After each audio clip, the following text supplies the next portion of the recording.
Welcome to my next video. You guys have highly requested a hair journey video, so here it is.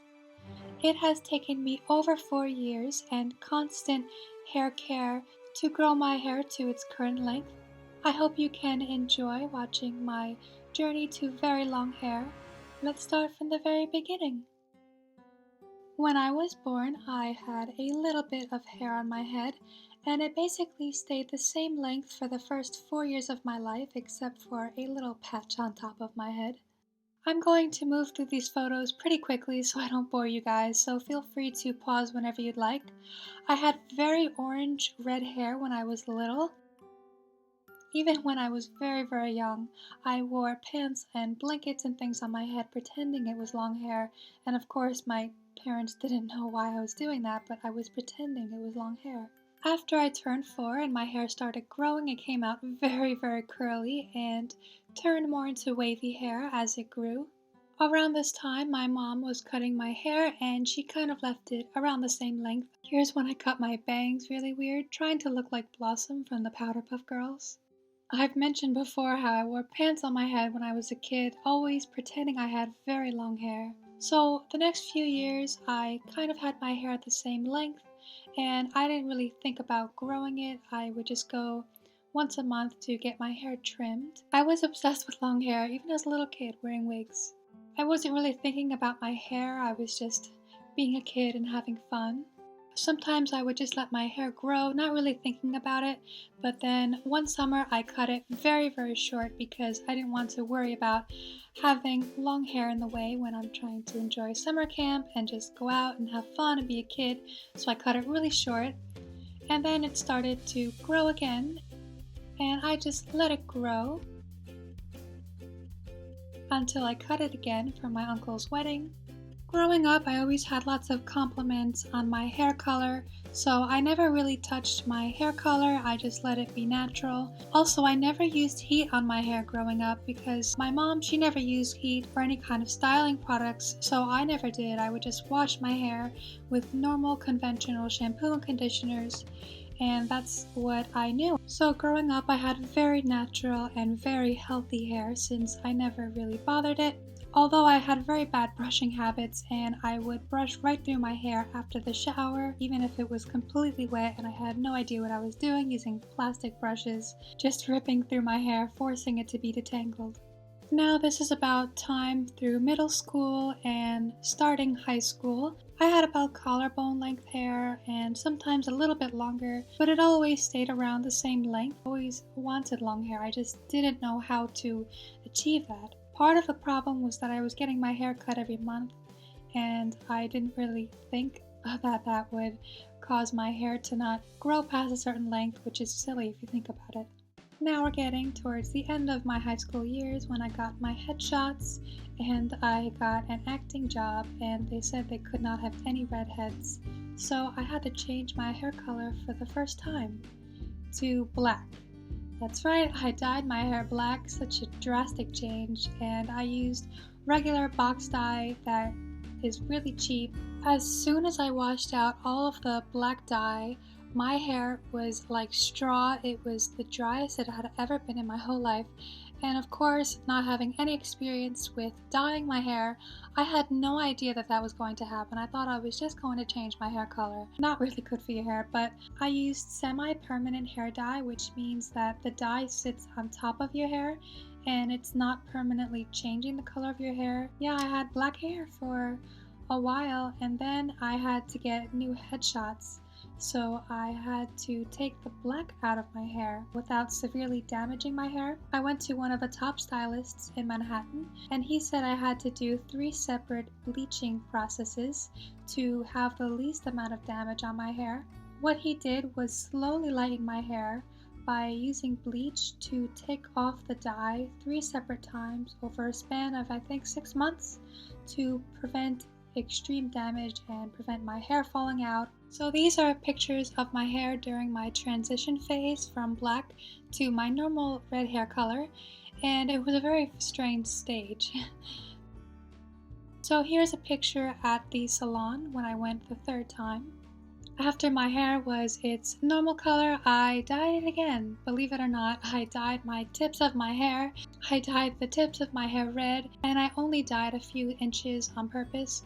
In case I ended up not liking it, it wouldn't take me that long to grow out, and it wouldn't be that much of a problem, but my ends were very dry. I actually had to bleach my ends and then dye it red on top of that, so that's very damaging. I didn't realize it, but the dye, the red dye, it fades very quickly, so I would constantly be dyeing my bleached, damaged ends red, and that was damaging my hair. Eventually, I decided to just stop doing that, and around this time is when I decided to grow my hair very long and grow out the bleached ends. You can see it's getting lighter and lighter because I stopped dyeing it red. It's starting to grow out, and I would cut off about an inch every couple of months to take out all of that red color so that I just have my natural color. And this is when I really started to get into hair care and researching what I can do to grow my hair very, very long, as I always wanted it. This is the length I started out when I was growing it. I started learning about different ways to take care of your hair, like braiding your hair. My hair was always in braids.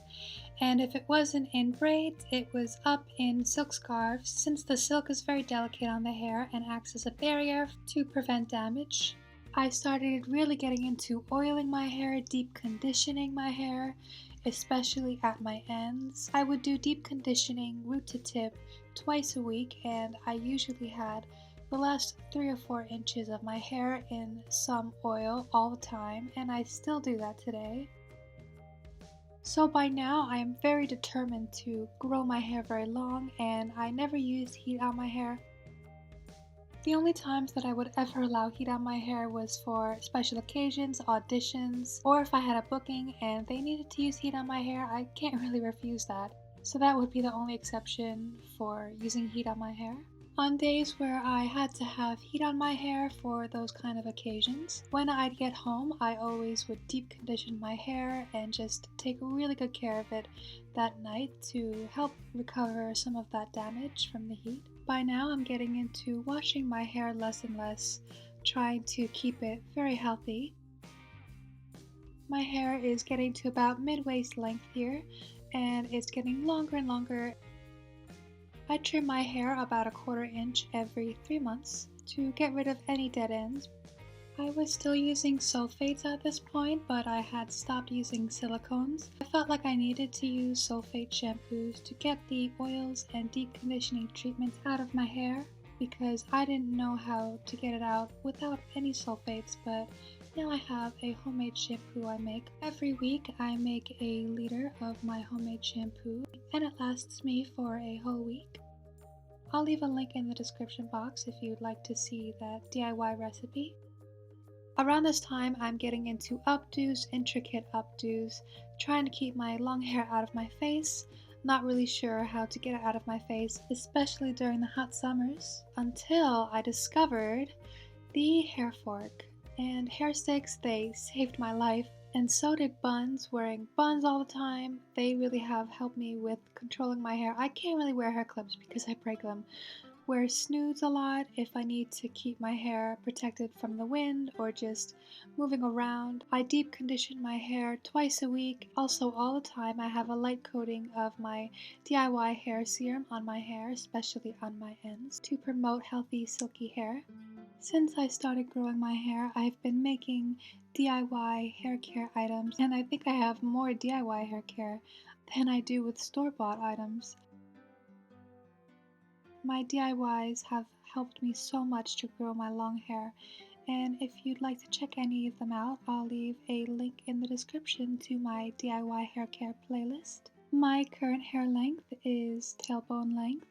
My original hair length goal was to have hip length hair, although after I achieved that, I decided I might as well just go a little bit more and grow my hair a little bit longer.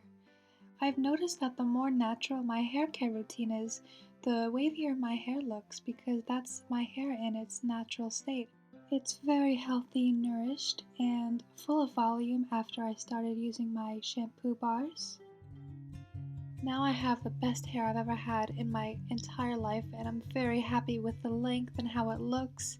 And I've gotten into the no poo method. It's not the baking soda method. I have my own shampoo that I make, and I'll leave a link in the description for that. I am very happy with my hair now, and I just want to keep growing it, and who knows how it'll look in another couple years. I'm not sure yet exactly how long I'll grow it. I guess we'll just have to wait and see.